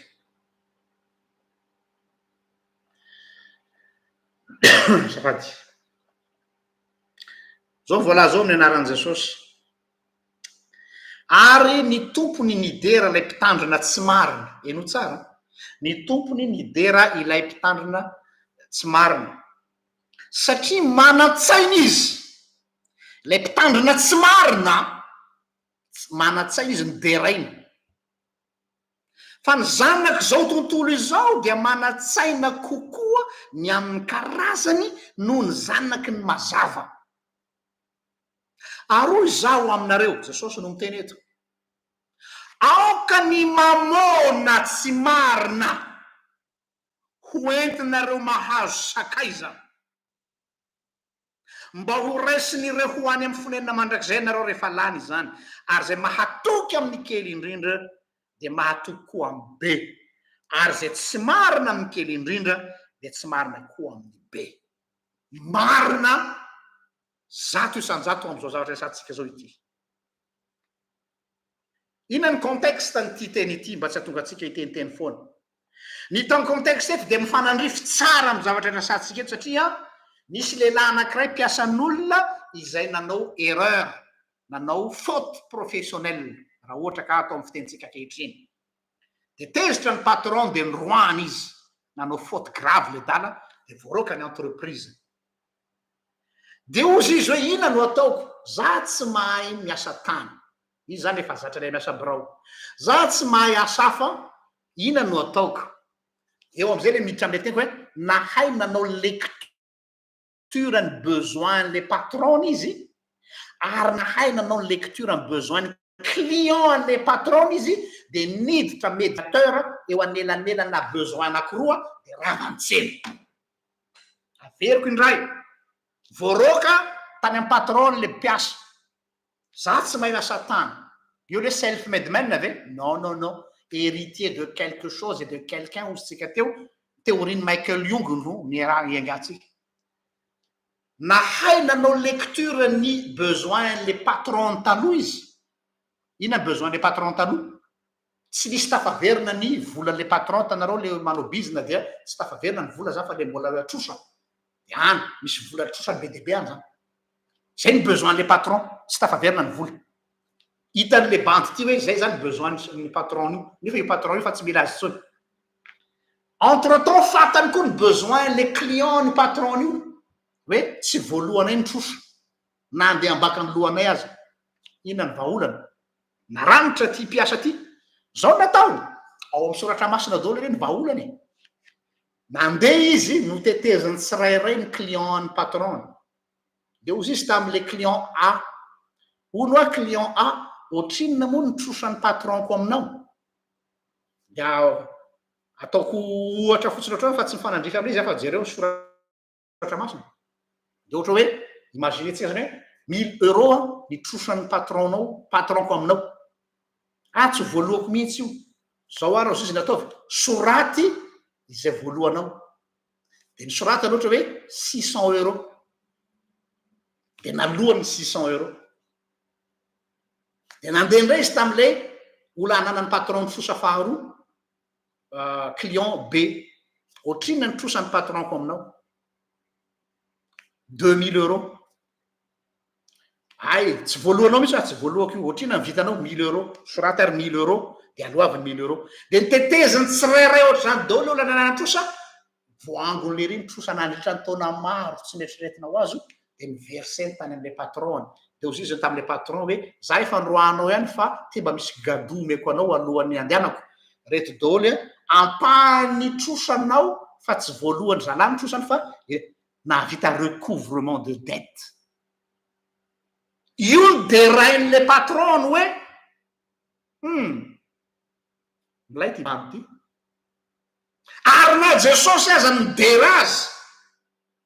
ka niteny hoe zanako zao tontolo zao manatsaina kokoa amy karaza noho ny zanaky ny mazava ben didon afakely zany etika an jesosy zany tsy mitovy amin'ny etika nareo legaliste fondamentaliste reo sy pietiste puritaniste reo fa ahoana ary zany jesosy ve micautionné laingy 1000 € ve nitrosa de sorato hoe 600 € 2000 € ve nitrosa de sorato hoe 1000 € ka le trosa rehefa tsy inespéré tsy ho azo intsony fa vitany nampandony atsasany io ny derany azy de ozy jesosy eto ny tena mahavarena aoka ny mamona tsy marina odrevetsy fa ngatsy jesosy indray miteny hoe tsy mahay manompo an'Andriamanitra sy mamona ianareo n'est-ce pas tsy contradictoire ave zany tsy mahay manompo an'Andriamanitra sy mamona ianareo fa ny ray ho alany de ny ray ho topoiny oe eto nefa de hoe ny mamona tsy marina maheno tsara daholo tsy zany no miteny eto fa jesosy nampiasao azahoana sakaiza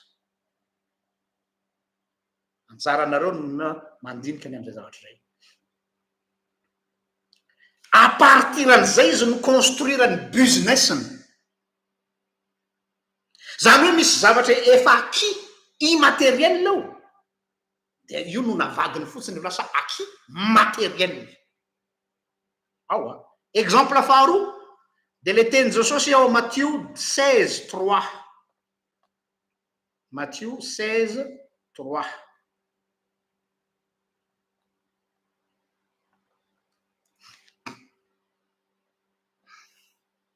zao ndray vola zao ny anaran'i jesosy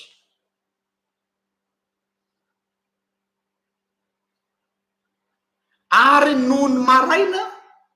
de hoy ianareo ho ratsy ny andro hoy ianareo ratsy ny andro fa mena sy manjombona ny lanitra io parti io fotsiny no raisitsika io phrase io io fehezanteny io dia tsara petraka amin'ny contexte foana toy ny fanakianana zay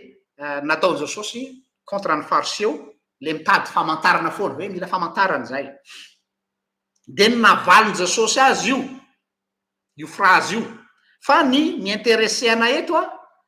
dia le hoe mahay manao lecture ny zavatra misy savoir lire le temps ery ambonitsika savoir lire les besoins des uns et des autres zay lay Luc 16:8-10 savoir lire les besoins des uns et des autres eto amin'ny Matthieu 16:3 ndray savoir lire le temps zay le hoe au bon moment au bon endroit io no resahany eto eo zany de hoe ce n'est pas ahoana refa laza zany hoe tsy rêve le izy tsy nofinofo le izy fa ahoana reny lazantsika azy hoe tsy le olona mandeha any am'le 10 heures de bonne aventure le plaza revingadra reny no resana eto fa misy capacité ilay capacité de lire le temps zay ny rôle tsika ahoana ny capacité anao mamaky ny vanim-potoana misy anao savoir lire le temps io mitovy amin'ny principe ny faminaniana ny faminaniana tompoko amin'ny testamenta taloha de tsy le olona plaza no avy fa ny prophétie dia le olona mahay mijery ny zava-misy eo zareo tsara nampaminany rehetrarehetra hoe inona ny fahoriana nisy teo amin'ny zanak'Israely inona ny fampahoriana ny injustice sociale nisy de inona ny zavatra nitranga de mampilaza hoe raha ity de ity ny zavatra hitranga io le lazain'le teolojianina katolika Karl Rahner anisan'ny ankafiziko teolojianina katolika luterana fa milaza anao hoe teolojianina katolika anisan'ny mahafinaritra Karl Rahner izy mampiasa l'expression hoe la théologie des signes du temps ary izay fampianaran'ny Karl Rahner zay no tiako mba iresahana ireo zavatra rehetra ao la théologie des signes des temps ka mitandrematsika am'ireo charlatan ireo mpamitaka izay milaza azy fa zareo dia plazany ho avy maminany ho avy tsy zay no resahana eto fa le hoe inona mahay mamaky ny vanim-potoana misy atsika ve tsika ary zay ny maha-pionnier atsika eto tsika eto amin'ny page RGL dia nous sommes des visionnaires manao lecture sociétale tsika mahay manavaka ny vary amin'ny tsiparifary sika mila manao lecture des besoins ny olona tsika ary à partir an'izay tsika no manolotra proposition spirituelle miainga avy amin'izay lecture du temps sy lecture des besoins miainga avy amin'ny lecture des besoins sy ny lecture du temps no manao proposition amina offre spirituelle izay ny démarche atsika eto amin'ny RGL izay tsy mahazatra ny fiangonana klasika sy ny piétiste sy ny puritain sy ny klasika sy ny conservateur rehetrarehetra zany fa atsika manokana zany parenthèse fermons la parenthèse aka ohatra anankiray ndray tsika teo Jeff Bezos ohatra anankiray Bill Gates tsy spécialiste fa juste le zavatra ilaiko amin'ny fotsiny no resako aminareo Bill Gates niara-nianatra izy sy Steve Ballmer tafiaraka tamin'izay fotoana zay Steve Ballmer le futur fondateur Microsoft dia le tafahoana zany io misy le teo rencontre fortuite ozy filaza azy satria niara-nianatra atao Harvard izy reo lahy de tsy nahavita hatramin'ny farany fianarana fa nanao formation na avocat koa satria zay no nitadiavin'ny ray aman-dreniny fa izao omnubile foana zany zalahy tamin'ity resaka monde ny informatique ty fa izao naizana tsy zany ny fianarana tany Harvard ny droit sy ny sisa sy ny lova tamin'ny ray aman-dreny dia nanampy azy be debe satria tao anatin'izay monde misy ny ray aman-dreny zay no nafahany nanana rencontre tamina olona ilaina au bon endroit io foana le izy ny ray aman-dreny Bill Gates ny inculqué azy ny atao hoe esprit de compétition zany zao self made man hoe il s'est fait tout seul fa héritage de quelqu'un ozy tsika io contraire an'ireo olona zay milaza fa miplonge fotsiny amin'ny dans le vide. Aoko fantatra fa mbola tovolahy kely i Steve Jobs, mbola à l'âge de quelque tsy tadidiko izay 15 ans 16 ans, dia au lieu de andeha hitsangatsangana iaraka amin'ny namany rehetrarehetra miala voly sy sisa, dia nandany andro Bill Gates namaky ny encyclopédie en 22 volumes. Maheno tsara, namaky ny encyclopédie en 22 volumes, mbola tovolahy eritreriny. Oui, génie izy. Kanefa le maha-génie azy, c'est le fruit d'un dur labeur. C'est pas un génie comme ça fotsiny fa nitrandraky izy de vao mainka izy lasa génie. Ny lesona azo tsoahana am'izay de zao, matsiaro ny teny nataonyty reniko ty aho fahiny, zao ny tenin'ny reniko mpampianatra izy. Malana de malana izy no mba niteny aho hoe mba mianara zanako. Matetika ny ray aman-dreny rehefa mianatra ny zanany de mianara le tya, mianara mba mianara lesona, niany teny ihany fa tena mahalana izy mba niteny mianara. Fa nisy teny nataon'izay ary mety tsy fantako izy raha manaraka amin'ity ity fandarana ity, fa zao no teny reniko hoe tamin'izay fotoan'izay hoe rehefa manao zavatra ianao dia mialatsiny ataoko amin'ny teny frantsay, il faut que tu donnes plus que les autres peuvent donner. Il faut que tu donnes plus que les autres en peuvent donner. Rehefa mianatra ianao izy ka manao fanadinana ary mamerina ny kopianao any amin'ny mpanao fanadinana, dia manomeza foana mihoatra noho ny hafa. Raha ohatry izy ny zavatra nangatahana taminao de ohatr'izao ny zavatra vereno any. De am'izay ity ilay ilain'ny mpampianatra fa ity ambiny ity ho anao hoentinao any amin'ny fiainanao ratr'izay. Ity no ilain'ny mpampianatra fa ity ambiny ity hoentinao any amin'ny fiainanao. Ny namolavola zay conseil ny reniko zay, ary isaorako azy fa anisany natozao azy sur le plan intellectuel zay. De nanomboka teo de nanana an'izay fitsaizana zay hoe je bosse non pas pour avoir un diplôme, mais pour que j'ai des connaissances pour moi. Je ne faisais pas partie des meilleurs. Tsara ho fantatrao za, je suis pas un intellectuel, un génie. Non, je suis pas un génie. Je fais partie de la classe moyenne, des moyens sur le plan intellectuel. Fa izao ny zavatra voaraiko tao anatin'izay zavatra hoe misy ny olona intellectuel là, misy olona génie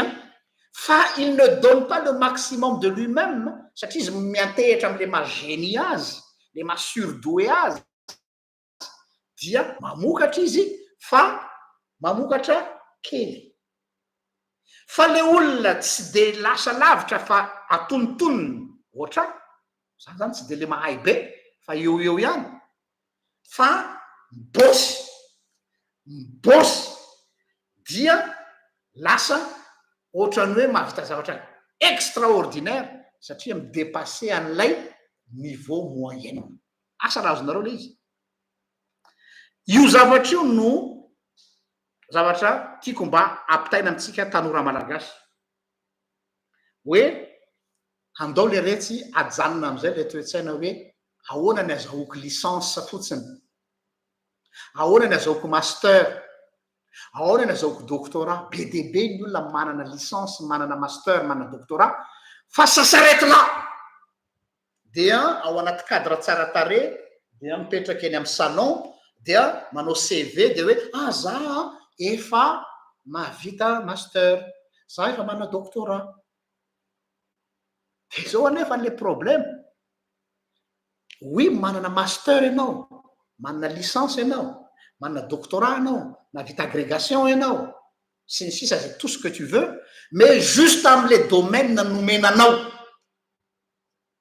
Azadiny fa rehefa manao recherche ny olona anankiray na olona diplômé ny olona de diplômé amin'iny domaine iny de limité amin'iny domaine de définition iny fa reto bandy reto ry Steve Jobs, ry Bill Gates, ry Jeff Bezos, ny point dénominateur Elon Musk, ny dénominateur commun reto bandy reto a dia multidisciplinaire le rony zany hoe nofeheziny aloha le zavatra zay nianarany fa avy eo izy a mitrandraka zavatra hafa zareo zao ny fondation Bill Gates am'izao fotoana zao Microsoft ny atombohany resaka informatique zao izy manao lutte contre le paludisme vaccin za tsy hiditra am'le débat éthique hoe marina sa ratsy sa tsara tsy hany resaka aloha fa zareo tsara le izy satria le monde où nous vivons izao tontolo zao misy atsika mihazakazaka amy vitesse grand V de nao nefa mbola hoe za manana doctorat manana PhD manana master an'izao dia ino no iakinany lohanao nul ary possible ianao le manana master dépasser le manana licence tsy resaka hoe niveau fa resaka hoe izay lazaiko anarazy hoe ohatry ty no nomenanao a fa ohatry ty no trandrahanao de ty no nananako diplôme fa itya fahaizako ana ohatrany iceberg any ambany tsy misy manana ana iny tsy ho évaluena aminao mandrakizay iny tsy azahoanao diplôme mihitsy iny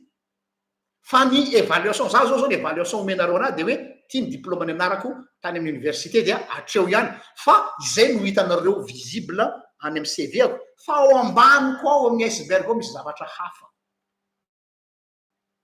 izay manao autodidacte aho auto recherche aho ana manokana satria lasa passionko le manao recherche vous avez remarqué ato amin'ny RGL ty RGL ty nataoko laboratoire de recherche aloha de tsorona ny mariny de anareo zany no mialatsina fa anareo ny cobay afahako mizara an'ilay laboratoire de recherche zay atao de zay hoe fampitsinjo fa tsy mbalivaly fa avela koa ny amin'iny ny conclusion amaranako an'izao zavatra lazaiko zao de ty point ray roa telo efatra dimy enina fito no point amaranako azy eto zany dia mitodika manokana amin'ireo raha lasana bavy influenceur sy influenceuse rehetrarehetra eto amin'ny Facebook eo amin'ny Instagram TikTok ho anareo manao coaching à 2 balles nareo mialatsiny a fahananareo amina resaka storytelling ny vahoaka malagasy de inona ny vokany mahazo vola nareo mahazo sponsor nareo satria nareo miakatra ny nombre de vie nareo fa azadiny vous êtes responsable mitirer vers le bas ny niveau intellectuel ny zaza malagasy fonao tompoko fa je dois le dire mandry am'izany ve ny conscience nareo mety lasa ny Dubai nareo avy eo mety manao tour de Madagascar nareo rehefa avy eo mety anaty jet privé nareo fa mifitetaka amy tany ny niveau intellectuel ny zaza malagasy satria fahananareo storytelling ny olona fa tsy fahananareo connaissance empirique ray zay ho atsika zay mpanaraka an'ireny coaching sy influenceur reny mialatsiny ah fa je ne mâche pas mes mots en vous vend des rêves soi-disant de réussir izy fa izao anie souvent méthode pas trop catholique any ao ambadika ao ary masa izy miteny hoe mianara anay ho izy fa zay miaingy avy amin'ny tsy nisy mba mitsakaraka oatra anay mba karokaro tsara hoe le zany hoe oatra anazy mba ohatrany ahoana manao selfie partout zany ono ny hoe miasa mafy faharoa ny kolotsaina voizinareo eto amin'ny réseaux sociaux manabe ny tanora malagasy na ny vahoaka malagasy satria tsy ny tanora ihany manaraka ny eto dia zao hoe tsy ilaina ntsony ny miasa na tsy ilaina ntsony mitsemboka fa ny tsilailay eny amin'ny plazy fotsiny ny tsilailay eny amin'ny piscine dia manaraka an'ilay phénomène digital nomade le phénomène digital nomade. Point fahatelo, danger ngezabe ateraky le izy ny cultive nareo ny atao hoe individualisme hoe tsy mila anizaniza mijery ny vavany sasany zany za tsy mila anizaniza fa za mahavita tena eto za zao pas besoin de l'autre au individualisme en exploitant l'autre pour réussir. Miexploiter an'le anankiray anao mba hahafahanao mireusir. Tsy magaga raha mirongatra be zay tsy izy ny pisoloky am'izao fotoana zao. Ny pisoloky ny manao arnaque amin'ny alalan'ireny hitanareo ny service ohatrany antaresy raha hitanareo reny firy ny tratran'ireny reny le olona le tsy te hifofotry tsy te hitsemboky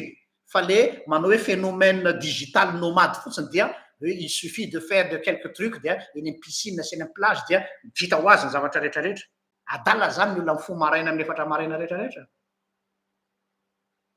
Adala zany le olona alina vao matory. Méfiez-vous de ça. Averiko ary miombon-kevitra amin'ireo manampahaizana rehetrarehetra reo tahaka ny Michael Young sy Gazolo le teneniko teo ny self made man zany tsy miexiste fa isika rehetrarehetra reo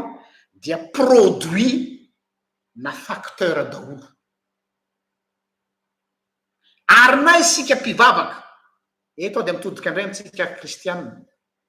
satria eto tsy mahasaka kristianina ihany fa mitodika amintsika kristianina resaka conception ny atao hoe miracle. Ny concept antsika ny atao hoe miracle dia diso foana. Ny miracle dia tsy natao ahatonga antsika ho passif. Mino fotsiny ihany vavaka dia misokatra ny lanitra dia milatsaka ny mana avy any an-danitra. Tsy atompoko. Ny miracle dia tsy ahatonga antsika ho passif. Andao hoe jerentsika l'essence de miracle amin'ireo olon'Andriamanitra goavanareo. Avy teny Jeff Bezos sika mandroany sika iresaka ho faranako reto olon'Andriamanitra le reto. Ohatra zao parcours de vie any Josefa. Io masy le hoe self made man. Josefa ane pasteur self made man tsy nisy fahagagana dia tonga dia paf premier ministre andevo dia lasa premier ministre. Aza mandingana mavarina ny fomba famakina reo soratra masina i le manao lecture picassette le mitsaingotsaingoka le mahafinaritra azy dia manao ohatrany manao lego dia manamboatra robot zay tiany atao. Andao jerentsika ny parcours ny Josefa. Josefa raha dinganina zany ny lalana rehefa tany amponja izy dia ianao tena fahagagana na tonga ny Josefa afaka atao amponja. Oui, fa le miracle s'explique ici sur cette page RGL. Nous avons une foi intelligente mais pas une foi fondamentaliste. Ça s'explique. Le miracle existe. Ça mine fagagana, ça mine miracle. Mais le miracle a un pragmatisme logique. Satria tsy mitsingevaheva eny akabakintsika fa eto an-tany. Dia andao jerentsika le parcours aza mandingana le parcours ny Josefa. Tonga tao amponja izy namidiny rahalahy no andevo. Eny hoe dia nisongadina parmi tous les détenus amin'ny fahaizana mandamina, amin'ny homme de confiance, amin'ny lafiny organisation. Reo zavatra telo reo nampiavaka any Josefa. Fahaizana mandamina, homme de confiance, organisation. Dia tonga dia tsy karitry ny chef pénitencier hoe misy potentiel ty bandy kely ty de rehefa hitany hoe nisy potentiel le bandy kely de ny confieny azy ny gestion ny fonja. Voilà le miracle. Mais le miracle s'explique. De izy io le hoe rehefa natoky tamin'ny kely ianao dia matoky amin'ny be. Fa tsy hoe tonga de Andriamanitra ataovy premier ministre gadra dia ataovy tonga premier ministre. Non, ça ne marche pas comme ça. Ça ne marche pas comme ça. Dia rehefa tsikaritry ny olo izy dia eo am'izay hoe rencontre fortuite. Zay le hoe il est né au bon moment, au bon endroit. Ny fanojo tamin'ilay mpitondra ny kapoaka ny Farao. Le mpitondra ny kapoaka ny Farao. Gadra lery. De rehefa gadra lery de nanofy. De rehefa nanofy izy de hoe ba inona ny hevitra nofiko zany de Josefa moa manana don spirituel mahay mamantatra ny dikany nofy. De nazavainy azy ny nofiny. Raha tsorina de hoe misy roa lahy izy. Ny anankiray de hoe ianao dia ho afaka tsy tadidiko hoe misy délai zay dia ho afaka atao ponja. Ary rehefa mba afaka ianao de mba tsarovy aho rehefa any amin'ny fanjakanao ianao. Zay le tonga le fitenenana. De anankiray kosa de hoe ianao indray de ho faty ho vonona satria hamoaka didim-pitsarana ny Farao de ho vonona ianao de maty tokoa izy. Tafavoaka tokoa le gadra anankiray zay nitenen'ny Josefa de niverina tamin'ny poste ny mpitondra kapoaka ny Farao. De rehefa nitondra le kapoaka ny Farao izy de nandritra ny taona maro de nanofy koa Farao. Io le synchronicité vereny le vidéotsika tany aloha. Dia oay adino le zanahy ty ny teny amin'ny Farao izany hoe manana olany fa rehefa mipotra le situation ty oay ko misy azy Josefa zay ny amponja any tena adino. Andao izy anontaniana fa izy mahay an'io. De nampanatsony Josefa. De fantatsika ny tantara dia ny tantara teo izy dia tsy tantaraiko lavabe. De nametra-panontaniana ny Farao hoe ozy izy hoe manendrenao olona mahatoky ozy izy Josefa afaka igérer an'io 7 ans de famine sy le 7 ans d'abondance. Raha manana olona king ianao mahay migérer an'le 7 années d'abondance dia afaka hiatrika an'le 7 années de famine. Zareo le olona pragmatique. Dia ozy izy Farao hoe izy atsony moa fa ianao de ianao nitendreko igérer an'izany. Zay tompoko nahatonga azy ho prime ministre. Donc fahagagana zany oui certes fa misy explication, misy héritage, misy antécédent, misy rencontre fortuite, misy responsabilité niraisiny tao am-ponja, misy confiance nataony tao. Ireny rehetrarehetra ireny no nicréé an'le personnage ny Josefa ka nahatonga azy ho Josefa en tant que Josefa. Zany hoe ny tianao tenenina zany de zao hoe nofidiny izy satria c'est un gars sérieux fa tsy fumiste mpikilavaka. Homme de confiance izy tany amin'ny prison de niavaka tao anatin'ny maro de nifidiny Potifara izy hiandraikitra ny tranon'ny ray amantolo ary ny zavatra nagaga zay zavatra kasihan'ny tanany dia tout ce que la main de Joseph touche devient de l'or. C'est une expression zany hoe c'est un gars très intelligent ary tena bossiste bandy miasa. C'est un bosseur, c'est un fonceur, un homme de confiance. Nahay nampitombo ny fananan'ny patrony dia à la fin il a forcé le destin. Zay le izy. Fa tsy hoe miandro hoe mba miandro ny anjara masoandro eto Andriamanitra, miandro ny anjara jilaka eto. Il a construit son futur, mais pas simplement imaginer son futur. Où est-ce qu'il a construit son futur? En prison. Oui. Fa tsy self-made man zany. No zany ny filazana ny olona chef de maine dia manosika ny olona mba ho lasa fainéant fa tsy ho lasa pas actif.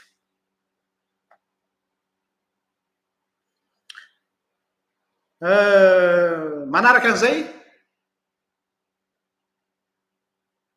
ho an'ireo olona entrepreneur malaza be de be ny resantsika atao aloha reo a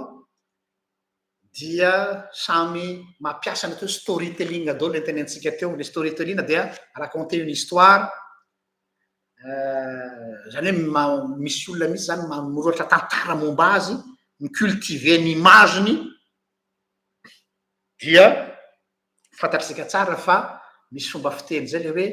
seuls les vainqueurs qui écrivent l'histoire, n'est-ce pas?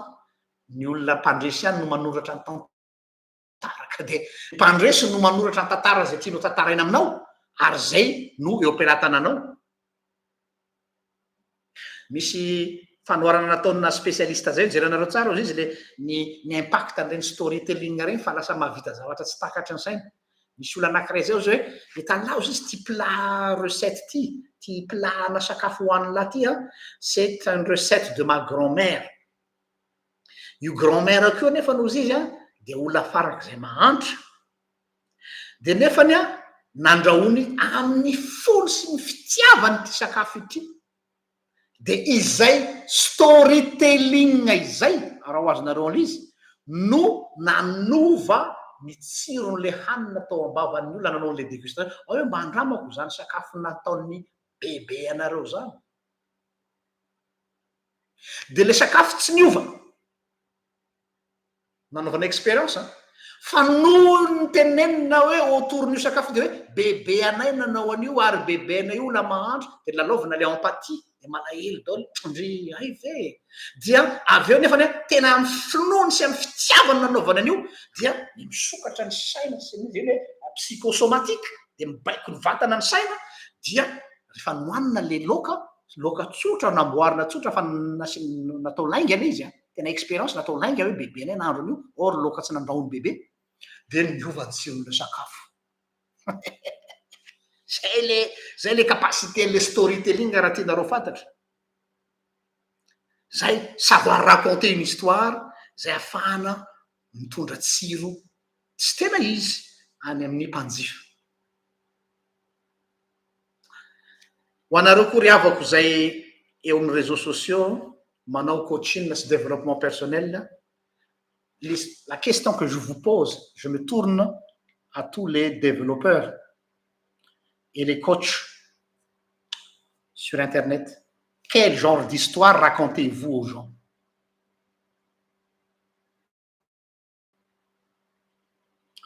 C'est la seule question que je vous pose. Quel genre d'histoire racontez-vous aux gens? Anjaranareo mamaly an'izay. Zay ary fa dia misaotra anareo naharitra nanaraka teto. Ialana tsiny ny fotoana nalava be ny fandarana. Miraro soa antsika rehetrarehetra. Mahaiza manavaka ny varany tsy farifary. Ary aoka hijanona amin'ny zavatra empirique foana tsika fa tsy andeha amina resaka storytelling no hanorenana ny fiainana. Samita in'Andriamanitra. Miraro soa tompoko.